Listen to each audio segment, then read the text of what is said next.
Bonjour à tous, j'espère que vous allez bien. On se retrouve pour le brief du vendredi 30 avril 2020, donc le dernier 2021, pardon. Donc le dernier brief de cette semaine. Je tiens à le dire en début de brief, hein, pour tous ceux qui veulent rejoindre l'école via le Patreon, ça se passera demain, donc samedi 1er. Rejoignez toujours enfin, en début de mois, idéalement via le Patreon. Et donc ça se fera demain, mais bon, vu qu'il n'y a pas de brief demain, je vous préviens dès aujourd'hui, mais ce sera bien demain 1er mai. Ne rejoignez pas le 30 avril, bien entendu. Alors, du coup, et si jamais j'ai oublié de le préciser, il y a une FAQ qui répond à toutes vos questions en description et en commentaire au propos de l'école, hein. Donc, toutes les questions qui reviennent, je les ai traitées dans cette FAQ. Il y a aussi la vidéo de présentation en commentaire si vous voulez voir un petit peu ce qu'on fait dans l'école. Alors aujourd'hui on parlera du Bitcoin, donc je fais le sommaire comme d'habitude, on parlera rapidement des spreads aussi, qui peuvent commencer à donner des informations intéressantes. On parlera pas de cette charte, honnêtement j'ai pas grand chose à commenter. On parlera des assets à risque, je pense, hein, S&P qui s'offre de nouveaux sommets sur nouveaux sommets, et justement le pétrole qui commence à repartir, donc on a un flux de capitaux qui semble revenir quand même dans les assets à risque, pardon, ça peut être bénéfique pour Bitcoin. Ça fait longtemps qu'on n'a pas regardé le dollar index, donc je vais le préparer pour après. Et on va parler des altcoins, bien entendu. Donc on va regarder aujourd'hui Ethereum qui a une grosse, enfin aujourd'hui on a une grosse expiration d'ailleurs sur Bitcoin et Ethereum du côté des options, on en parlera. On parlera d'XRP qui est parti sur de la continuation comme on avait vu hier, enfin où justement on pointait un peu le doigt sur XRP qui semblait vouloir partir un peu sur de la continuation vu tous les W qui se dessinaient. Maintenant c'est chose faite, je le commenterai juste après. LTC, j'en parlerai pas honnêtement, il n'y a rien à dire de plus. Et aujourd'hui, on parlera de Link, Bend, si on a le temps. Donc en tout cas, Link, c'est sûr, et on parlera de Bend juste après si on a un peu de temps. Et on fera de l'order flow sur Bitcoin, bien entendu. Donc j'ai envie de commencer sur le dollar index, qui est très très corrélé souvent au Bitcoin. Et de ce qu'on voit, c'est, comme je le montrais dans le passé, donc là je vais hop, dézoomer comme ça, on va prendre depuis la création de Bitcoin, hein, ici. On va afficher le prix du Bitcoin qui doit se trouver quelque part par là. Donc là c'est Ethereum, où est Bitcoin? Bon, je l'ai pas ici. Du coup je vais devoir faire l'inverse. Hop. Donc comme enfin, ça fait longtemps que je l'ai pas fait, ce que je vais faire ici, mais comme il y a beaucoup de nouveaux, comme ça va être très intéressant de vous montrer un peu la corrélation entre dollar index et Bitcoin. Et donc hop, je vais montrer ici le dollar index qui est juste ici. Alors il faut savoir que généralement Bitcoin aime bien rentrer dans un cycle très très haussier quand le dollar index est baissier. Donc quand vous pouvez observer des structures de marché baissières pour le dollar index, c'est à ce moment-là que le Bitcoin aime bien faire de gros rallyes. Par exemple, ici le dollar index, hein, je voulais pas faire ça, ici le dollar index instaure un bottom et a fait un petit rallye, donc Bitcoin est resté assez plat. Donc le Bitcoin voilà, a pris en valeur, mais c'était rien de ouf. Le Bitcoin est monté, enfin a pris un peu de valeur, on est monté doucement mais sûrement, mais on a commencé à accélérer et entrer dans la phase un petit peu vraiment parabolique quand justement le dollar index ici a instauré un sommet de marché et qu'il est passé dans un énorme mouvement baissier. Donc à ce moment-là, Bitcoin a beaucoup accéléré. Donc quelle information pouvons-nous avoir? Peut-être que justement quand le dollar index perd beaucoup de valeur, quand le dollar perd un peu de valeur, où les capitaux se dirigent potentiellement dans du Bitcoin ou dans des actions, et c'est logique, c'est cohérent de voir les capitaux naviguer ailleurs, hein. Si le dollar est faible, on va se réfugier dans ce qui peut nous faire gagner du dollar, tout ce qui est indice, action, Bitcoin ou autre, ou du gold par exemple. Mais bon, le gold n'avait pas fait grand-chose, donc c'était plus quand même axé asset à risque, risk on, donc Bitcoin en a bénéficié, puisque nous on le considère plus comme un asset à risque ici. Et donc le S&P a fait un beau rallye aussi, etc., etc., les actions aussi. Et donc, comme je disais ici, quand le dollar index instaure un top, on fait un joli rallye sur le Bitcoin. Quand le dollar index instaure un bottom, donc ici le bottom de marché, le cycle haussier que fait Bitcoin, il se mange une consolidation de 2 ans. Donc on va parler franchement un bear market, tout simplement. Bitcoin instaure un top, dollar index instaure un bottom, dollar index fait son rallye, Bitcoin ne fait pas grand chose. Ici, une grosse accélération du dollar index. Que fait le Bitcoin? Il se mange une grosse claque. Donc ici, les capitaux se sont dirigés dans le dollar, tout simplement, et ça exit tout ce qui était Bitcoin, actions, indices, etc., crypto-monnaie. Tout le marché crypto s'est pris une claque. Ensuite, ici, le dollar index instaure son sommet de marché, les M se dessinent, le mouvement baissier. Que fait Bitcoin? Il part de façon complètement parabolique.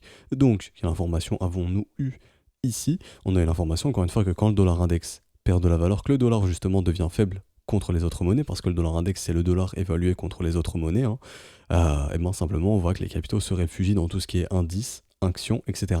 Et aussi dans l'or. Cette fois-ci, l'or a un petit peu servi de refuge, on le voit ici, hop, où l'or a fait un petit rallye comme ceci. Et encore, je m'attendais pas à ça, enfin. Je m'attendais pas à un rallye aussi faible. Donc jusqu'en août, et le sommet s'instaurait quand enfin, le sommet s'instaurait quand? en mai. Donc le gold en a bénéficié, mais quels sont les assets qui en ont bénéficié le plus? Bah, c'est le marché crypto déjà, premièrement. Le marché crypto a bénéficié le plus de cette chute du dollar index. Ensuite, les indices et les actions. Enfin, les actions et les indices derrière. Et l'or on a bénéficié un petit peu, mais rien de fou. Et ce qu'on voit actuellement, encore une fois, c'est qu'ici, le dollar index a instauré, enfin tente d'instaurer un bottom, je dis bien tente d'instaurer un bottom, on verra si c'est maintenu ou pas ce bottom, hein. Et depuis que justement le dollar index a instauré ce W weekly, que fait Bitcoin? Bah, il consolide et il fait plus grand chose. Donc franchement, c'est très intéressant de voir encore une fois que les deux sont très très corrélés. Et donc là, je vais retirer le dollar index et je vais aller directement sur sa charte. On va voir si son bottom est réel ou non. Donc ici, on vient voir, hop, je remets tous les schémas. Et ici, moi, dans mon scénario, c'était dans le sens où on tente d'instaurer un bottom proche du précédent bottom, on échoue, on fait un nouveau plus bas, tant que le premier arrêt, on n'a pas résolution. Donc pour ma part, ici, c'était un short squeeze. J'expliquais dans le sens où on sait tous que la planche à billets, entre guillemets, tourne beaucoup. Tout le monde pensait justement que le dollar index allait s'effondrer, donc beaucoup ont shorté. Donc il s'est passé quoi? Si tout le monde short ici, on fait le rebond pour sortir les vendeurs on les sort et on y va direct derrière. Donc ça c'était pour moi le scénario privilégié, dans le sens où on le sait que la planche à billets elle tourne, on le sait qu'on a des plans de relance, on le sait que voilà c'est pas sain quand on regarde juste la masse monétaire, on regarde comment elle a augmenté, c'est vraiment aberrant en fait, l'accélération de la masse monétaire. On sait que le dollar index c'est pas bullish pour lui tout ça.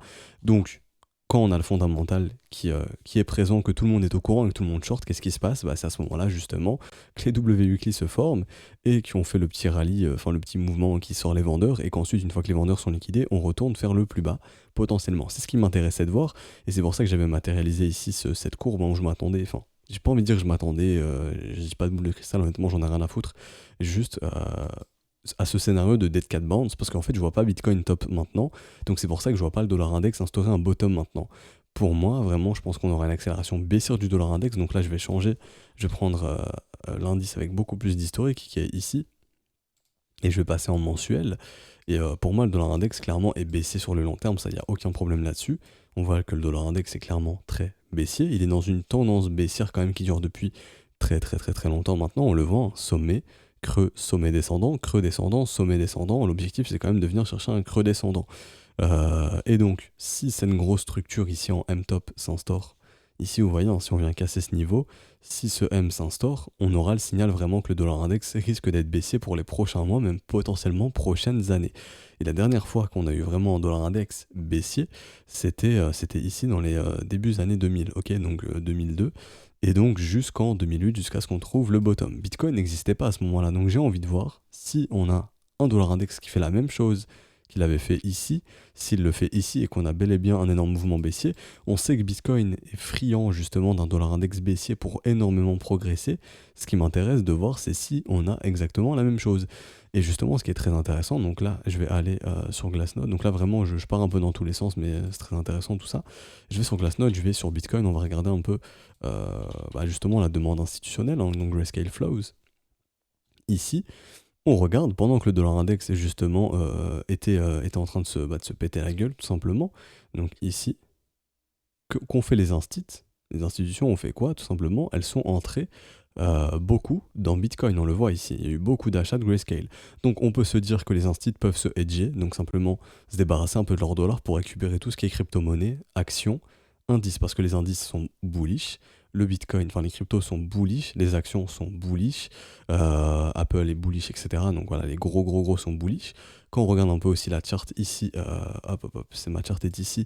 Quand on regarde ici le dollar, le S&P sans inflation, donc sa réelle valeur, en ayant retiré justement la dévaluation du dollar, on voit que le S&P donne un énorme signal bullish. Donc quand on parle de crack, vraiment, pour ma part, je m'attends pas du tout à un crack côté S&P ou autre actuellement. Pour moi, on a un énorme signal bullish qui est donné, un épaule tête épaule inversée. On est enfin prêt à prendre de la réelle valeur. C'est-à-dire que la courbe devrait s'accélérer sur le S&P côté dollar. Donc vraiment, tout simplement, ça aussi pour moi, c'est un signal fort que si les capitaux naviguent, s'ils se cassent du dollar index, ça va être pour aller dans actions, indices et crypto-monnaies. Et donc on pourrait justement avoir une grosse accélération côté crypto si ce dollar index instaure sa structure baissière et donc qu'on vient casser ici et qu'on officialise un peu une dynamique baissière pour les prochains mois et prochaines années. Et donc ce serait très bullish pour le marché crypto. Et donc on devrait justement avoir une accélération de l'entrée de capitaux au sein du marché crypto comme ceci. Et d'ailleurs, depuis que le dollar index se comporte très mal, on regarde l'USDT. Donc moi, ce qui m'intéresse, c'est de regarder aussi le market cap de l'USDT qui explose hein, justement depuis maintenant mars 2020, avril 2020, mai 2020, juin 2020. Donc en gros, grosso modo, depuis mars 2020, on a vraiment le Tether qui explose. Donc là, on a l'information que justement la demande institutionnelle a explosé depuis mars 2020. Et quand on regarde aussi justement la gueule du dollar index, on voit qu'ici, il a instauré quand même son sommet en mars 2020. Ici, vous voyez, c'est la structure. Donc, en mars 2020, sommet du dollar index, on voit qu'on a beaucoup d'impressions de Tether, donc beaucoup de demandes institutionnelles. Ce cash a été où? Dans les crypto-monnaies, bien entendu, vu que c'est de l'USDT, c'est pas pour, on peut acheter que des crypto-monnaies avec. Donc beaucoup de demandes institutionnelles. Et on le voit ici, hein, le dollar index reste baissier, la demande en Tether justement se remet à accélérer. Bizarrement, depuis que le dollar index baisse, ici on a eu un rebond, léger rebond, on était passé de 35 milliards à 40 milliards. Donc c'est un peu ralenti. Le dollar index rebaisse, on passe de 40 milliards à 50 milliards, 51 milliards, donc 11 milliards de plus dès que le dollar index se remet à baisser. Donc, si les instituts se débarrassent justement de leur dollar, c'est pour aller où? Comme on l'a dit, indice, action, crypto-monnaie. C'est pour ça que si le dollar index instaure cette structure baissière justement, donc là je retourne sur le dollar index, si le dollar index vient instaurer sa structure baissière, à mon avis, on va entrer dans un énorme rallye côté justement crypto-monnaie et côté action et indice. En tout cas, le S&P donne le signal, il est juste ici, on est prêt à reprendre de la réelle valeur, donc le S&P donne le signal. Bitcoin est clairement bullish, donc pour moi vraiment, je le répète une dernière fois, si cette structure s'instaure, attendez-vous à un énorme rallye côté crypto. On le voit de toute façon quand on regarde la capitalisation du marché crypto ici. Donc ici on voit clairement qu'on est dans une parabole. Donc c'est-à-dire que les capitaux entrent de façon parabolique. Donc actuellement on est à 2000 milliards, mais le mois prochain on peut se retrouver à 3000 milliards, 4000, 5000, 6000, 10 000. Si vraiment on a des capitaux qui se cassent du dollar index et qu'on a une réelle demande institutionnelle de ce côté-là, les institutions vont vraiment potentiellement entrer massivement encore une nouvelle fois dans le marché crypto.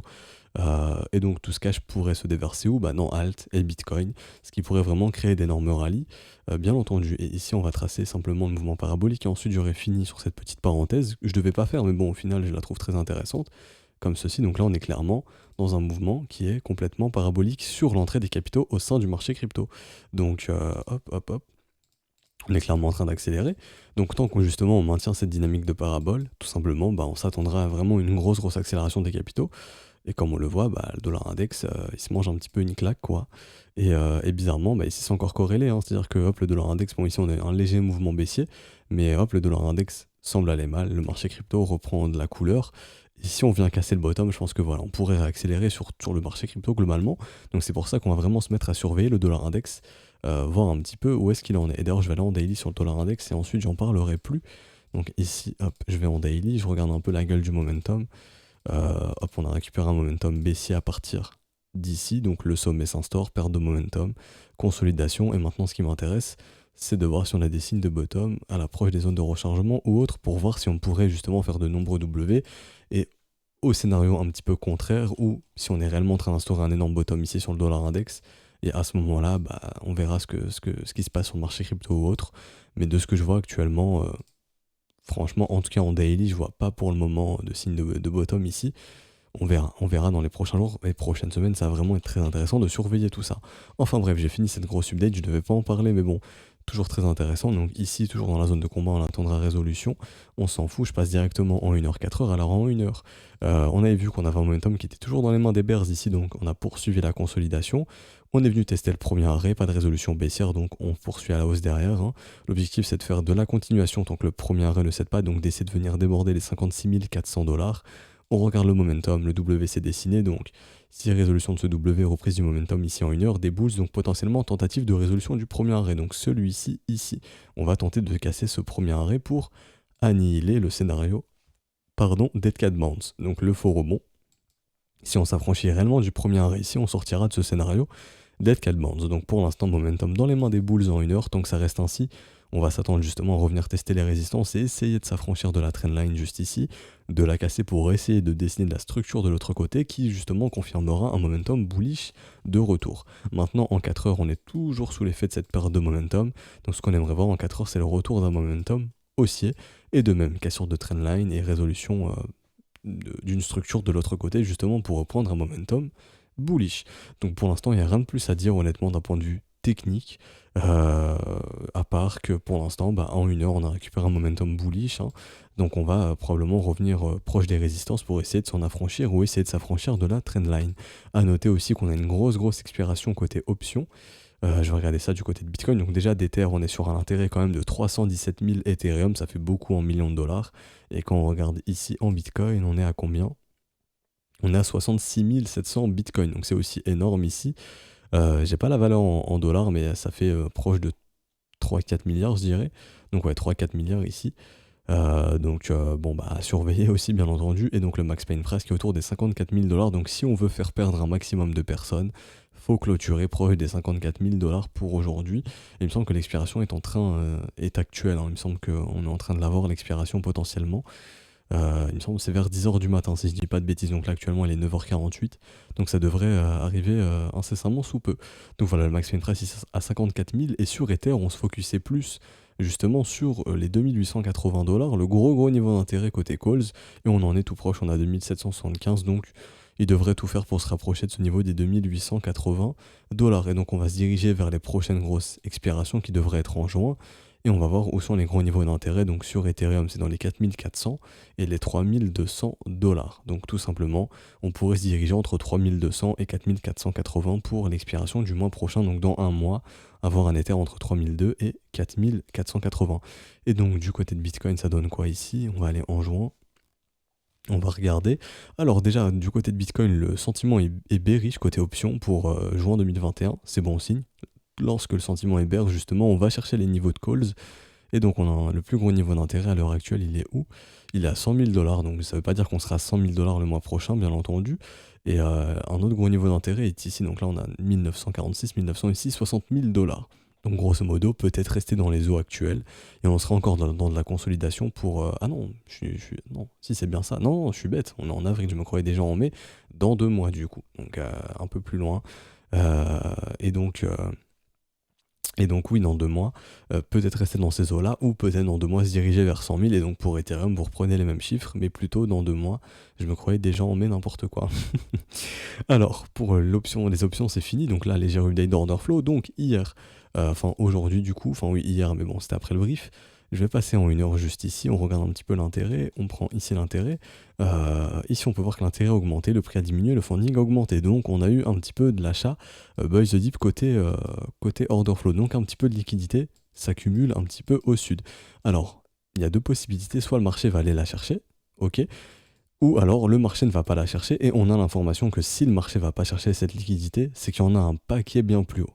Et donc qu'on va se diriger bien plus haut, bien entendu, et qu'on a un paquet de liquidité qui nous attend potentiellement en zone de rechargement de short, en tout cas un peu plus haut, déjà au-dessus de ces sommets. Donc au minimum qu'on devrait venir déborder les 57 600 et venir chercher ces valeurs ici proches des 62 000 dollars. Donc là vraiment, si vous voyez le Bitcoin qui en a rien à foutre, qui continue de monter comme ça, c'est simplement qu'il y a un paquet de liquidité au nord et donc on va tout faire pour aller la chercher. Et quand je regarde ici, et je vais refresh, on va regarder un peu, on va attendre que ça refresh ici pour récupérer les infos. Est-ce qu'on a beaucoup de liquidité potentiellement? Et on a un paquet ici proche des 58 000 qu'on n'est pas encore venu chercher. Et même ici proche des grosso modo 55 800 ici dans un premier temps. Donc c'est vrai qu'il y en a un peu plus haut. Après c'est vrai qu'il y a un peu de liquidité qui attend potentiellement plus bas dans les 51 800 dollars. Donc on va attendre. Moi ce que je vois personnellement, techniquement, actuellement, c'est plus une zone de combat. Je vais voir ça en 4 heures. Comme ceci. Hop, donc ça. Si on vient casser ici pour moi, c'est boule. Donc mettez vos alertes, je vais en mettre une ici, hop, comme ça je regarde plus la charte du week-end, je m'en fous. Et enfin, à part quand il y aura résolution, comme ça je regarderai à ce moment-là, mais tant qu'on restera bloqué, je m'en fous aussi. Et ici c'est bear. Pourquoi je mets une zone de combat ici? C'est très simple. Soit on fait un nouveau sommet et on confirme la dynamique haussière, creux, creux ascendant, let's go, on prend une dynamique haussière. Ou alors, ici, sommet, creux. Donc dans ce cas-là, rebond, M, et puis on reprend le mouvement baissier tout simplement. Donc c'est pour ça que j'identifie une zone de combat ici, et on va attendre résolution de la zone de combat tout simplement. Donc mettez vos alertes et ne regardez plus la charte parce que tant qu'on sera bloqué entre 56 400 et 52 300, il se passera absolument rien. du tout, donc vous allez vous emmerder si vous checkez Bitcoin. Alors pour Bitcoin, la grosse update est finie, donc 20 minutes sur Bitcoin, mais bon, j'ai un peu dérivé, j'ai un peu parlé de macroéconomie aussi en même temps, donc on va s'attaquer avec les alts pour finir ce brief. Alors, sur cette charte ici, on a Ethereum. Ah non, je vais parler des spreads avant, désolé, je dérive un petit peu, j'ai beaucoup de choses à parler aujourd'hui. Alors, d'un point de vue spread, ce qu'on attend, c'est de retrouver une dynamique haussière pour retrouver une demande croissante. On fait de nouveaux sommets ici, donc ça commence légèrement à prendre forme, c'est bon signe. Et ce qu'on attend de voir, c'est 6W peut se former, donc si on vient péter ce niveau sur les spreads, on aura l'information qu'on reprend bel et bien une dynamique haussière côté spreads, donc que la demande est de retour. Et à ce moment-là, bah, honnêtement, tout sera positif pour le marché, hein. On voit que Ethereum pardon, est déjà en train de le faire ici. Enfin, ça prend doucement forme, on attendra aussi que ça prenne forme ici sur Ether. Je vais supprimer les précédentes structures, donc voilà, on attendra aussi que ça se forme sur Ethereum pour reprendre une demande croissante et reprendre simplement une accélération des prix haussières. Alors, enfin des prix haussiers. Ici, on peut voir maintenant que Ethereum a toujours cette paire de momentum ici qui est confirmée maintenant. Donc la divergence est confirmée, je vais le noter. Donc potentielle consolidation ou montée lente, tout simplement. Ça maintenant, c'est les deux scénarios possibles. On va consolider, on va monter lentement ou une montée lente. Ok. Donc c'est ce qu'on est en train de faire, on monte doucement mais sûrement. On peut se diriger vers les 3000. En tout cas, moi, techniquement, d'un point de vue dynamique ici, je vois aucune dynamique baissière. Je vois un Ethereum qui est totalement bullish, donc simplement monter doucement mais sûrement, voire consolider jusqu'à récupérer un momentum haussier pour repartir derrière et se diriger vers nos targets d'extension entre les 2980 et 3180 $. Je le répète, mais la différence entre Ether et Bitcoin, c'est que Bitcoin a une dynamique baissière contre le dollar, enfin, ça commence doucement à s'instaurer, on va dire une dynamique neutre, enfin on va essayer d'en instaurer une haussière, on verra ça la semaine prochaine, ou au cours de ce week-end si ça s'inverse. Et lui par contre Ethereum c'est acté, c'est une dynamique haussière. Donc Ethereum est plus bullish que Bitcoin contre le dollar, hein. Et Ethereum a réussi à faire un nouveau sommet et on entre justement dans la phase où Ethereum devrait se mettre à surperformer tout simplement énormément le Bitcoin. Ici on le voit. Je vous remontre la charte, mais on a fait un énième W weekly ici, donc on devrait se diriger sur Ethereum Bitcoin vers les 0,070, 0,69 même Bitcoin. Donc un Ether Bitcoin qui devrait se diriger ici. Donc reprendre en valeur, donc surperformer Bitcoin, hein. Quand Ethereum Bitcoin monte, on a l'information que Ether surperforme le Bitcoin. Quand Ethereum Bitcoin baisse, à contrario, le Bitcoin surperforme l'Ether. Donc la dynamique ici est en faveur de l'Ethereum. Donc au fur des semaines et des mois, attendez-vous à avoir un Ethereum surperformer Bitcoin, donc à prendre plus de valeur que lui. Ça ne veut pas dire que Bitcoin ne va pas prendre de valeur, ça veut simplement dire que l'Ether va en prendre plus que lui contre le dollar. Ok, tout simplement. Donc c'est pour revenir là-dessus, Ether c'est fini. Je vais donc retourner sur mon autre chart. Ici, non, c'était pas Bitfinex, on s'en fout. C'était BitMEX. Ici, hop, je repasse en 4 heures, comme ceci. Et donc, on va aller du coup sur XRP qui est donc parti sur des mouvements de continuation.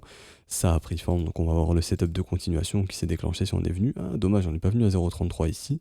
Donc, simplement, je fais quoi? Je ne prends pas la tête, je prends le creux ici pour avoir le 0,33. Ici, c'est bon.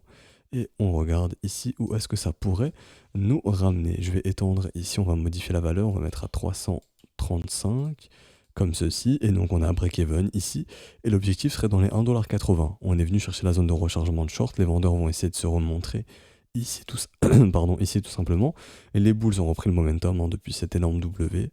Donc en une heure, momentum dans les mains des bulls. Je vois aucun signe de momentum baissier pour le moment. Très très très très positif pour les bulls. Et en 4 heures, pas en 6 heures mais en 4 heures. En 4 heures, ce n'est pas... enfin, il n'y avait pas un momentum baissier déjà pour commencer. Mais donc ouais, en 4 heures, on a toujours un momentum haussier ici pour moi, pour ma part. Donc non, honnêtement, le momentum est très très positif ici sur XRP. Donc on a quitté cette paire de momentum ici, on le barre. Et donc on a récupéré un momentum bullish. Donc voilà, dès que XRP a récupéré un momentum bullish, on a eu l'accélération du prix juste derrière. Et donc pour l'instant, les bulls sont en contrôle du momentum. Donc je vois, en tout cas, d'un point de vue dynamique interne, je vois rien qui m'amène à penser qu'XRP pourrait freiner ici. On est en zone de rechargement de short, on peut freiner ici, mais d'un point de vue momentum ou autre, il n'y a rien qui l'indique. Donc on peut continuer de monter doucement, mais sûrement. Et ce mouvement était très très probablement simplement un shake-out, un mouvement de respiration pour aller faire un nouveau sommet derrière, puisque XRP est très très bullish à moyen long terme et qu'il va probablement se diriger vers de nouveaux sommets au cours de cette année et essayer de casser les 3,31 $ et même aller bien plus haut, bien entendu. Et donc voilà, l'update est fini sur XRP, j'ai pas grand chose d'autre à dire ici. Alors, on va regarder maintenant Chainlink, hein. Donc Link qui est très très très très bullish, Link qui a réussi à instaurer du W weekly au contact du premier arrêt, c'est très très bull, donc ça signe de mouvement de continuation. Donc on avait noté les objectifs, je repasse en candle, les objectifs sur ce niveau des 57 $ premièrement, donc on va s'y diriger tranquillement je pense au cours des prochaines semaines, et ensuite on a d'autres de niveaux d'extension qui peuvent m'intéresser personnellement, les 161 donc proche des 80 $, et ensuite les 200% proche des 93 $, et le gros chiffre rond psychologique des 100 $, je pense qu'on viendra les chercher au cours de ce cycle, hein, tant que les cryptos resteront haussières, je pense qu'on se dirigera vers ces 100 $ pour Chainlink. Et honnêtement, Chainlink est très très très très haussier, je vois aucun signe de retournement baissier sur Link ici. Est-ce que je viendrai investir ici? Pour ma part, non. Pourquoi? Parce que les signaux d'investissement étaient donnés ici sur les W weekly, donc aux environs des 1-2 $, beaucoup plus bas. Maintenant, on est plus dans un marché qui sera intéressant pour les traders de continuation, donc ceux qui veulent justement capturer des mouvements haussiers et donc suivre la tendance, pas ceux justement qui veulent acheter proche des bottoms pour bénéficier du cycle haussier, ça c'est plus un profil d'investisseur, tout simplement. Et donc, je voulais ajouter une autre chose, ah oui, c'est qu'on est en train de créer une dynamique parabolique ici sur Link, donc je vais la tracer comme ceci, hop, donc la parabole est en train de se créer comme ceci, hop, hop, et donc hop, comme ça. C'est en train de se créer donc probablement une accélération des prix au cours des prochaines semaines et prochains mois qui devrait justement accélérer la dynamique du Link et donc le lancer dans une dynamique parabolique et avoir une accélération des prix tout simplement comme ça avait pu être le cas ici. L'accélération parabolique, puis la rupture, la consolidation avant de repartir. Accélération, rupture, on reconsolide, on repart. Donc ce qui crée maintenant ce nouveau mouvement parabolique qui prend forme depuis le début de sa création. Donc on s'attendra à une accélération des prix au cours des prochaines semaines, prochains mois. Et pour finir ce gros brief, on parlera de Bend, qui est dans la même configuration que Link. Premier arrêt maintenu, du petit W qui s'est dessiné ici, on est revenu chercher proche des bottoms, et on les maintient, donc c'est bon signe ici, je passe en daily. Comme ceci. On a maintenu les bottoms, donc c'est assez bon signe, cette zone de prix énormément défendue. Et simplement, il faudra s'attendre à de nouveaux mouvements haussiers tant que le premier arrêt tient. C'est bien le cas, on a été à chercher un nouveau sommet, donc on va déplacer le FIB. Je voulais pas faire ça, donc ça je vais le supprimer honnêtement, je m'en fous. Je le remettrai après. Donc là, on prend ça, on regarde, et d'ailleurs je vais le réajuster. On regarde où est le premier arrêt, on est en train de le maintenir, il n'y a aucun problème là-dessus, c'est extrêmement bullish ce qui se dessine ici, donc on s'attendra à une continuation des prix. Et donc je vais calculer une petite target d'extension juste ici, la nouvelle. Hop, donc il y avait premièrement celle-ci, ça je vais l'afficher. Celle-ci donc les 100% 28 $, ensuite ce qui m'intéresse c'est les 38 $ et les 45 $, où on peut d'ores et déjà aussi, je suis pas tellement fan de la calculer comme ça, donc non on va garder celle-ci au final, on va regarder cette extension, et donc on va en ajouter une autre aussi, qui est celle-ci, hop, garage zone, comme ceci, et donc se diriger aussi entre les 26 $ et 32 $. Mais en tout cas, pour moi, ici, on a clairement un Ben qui est complètement bullish. À noter qu'on commence à avoir une perte de momentum, tout comme sur Link, et j'ai oublié de le préciser, mais c'est pas encore confirmé pour ma part. Je vois un cross des zéros pour le confirmer. Donc si ça se confirme, on s'attendra à plus de consolidation. Mais comme son pote Link, bon, ils sont pas tellement potes, mais comme Link, on est en train d'instaurer ici doucement, mais sûrement une petite dynamique parabolique aussi. Donc on pourrait s'attendre à une accélération des prix pour Bend au cours des prochaines semaines et prochains mois. Donc voilà, je vais m'arrêter ici pour aujourd'hui, c'est un brief assez conséquent. J'espère que ça vous aura plu, je le répète, hein, si vous voulez rejoindre l'école, le lien est en description dans les commentaires. Donc tout ce que j'aborde dans les briefs, c'est enseigné avec des cours dans l'école, et ensuite moi je poursuis en brief privé avec les élèves. Tout est expliqué juste ici. Si jamais vous avez le lien du Patreon sur le Discord et en description dans les commentaires, attendez bien le 1er mai, je le répète, ne rentrez pas aujourd'hui, c'est en fin de mois, c'est pas intéressant. Toutes les informations sur le Discord, si vous avez quelconque question, n'hésitez pas à mettre en commentaire sur YouTube ou à identifier un des professeurs ici, à lui envoyer un message et vous aurez une réponse. Du coup, on se retrouvera donc lundi matin pour l'update du marché, pour voir un petit peu ce qu'on aura fait ce week-end, et je vous souhaite un excellent week-end, ciao ciao.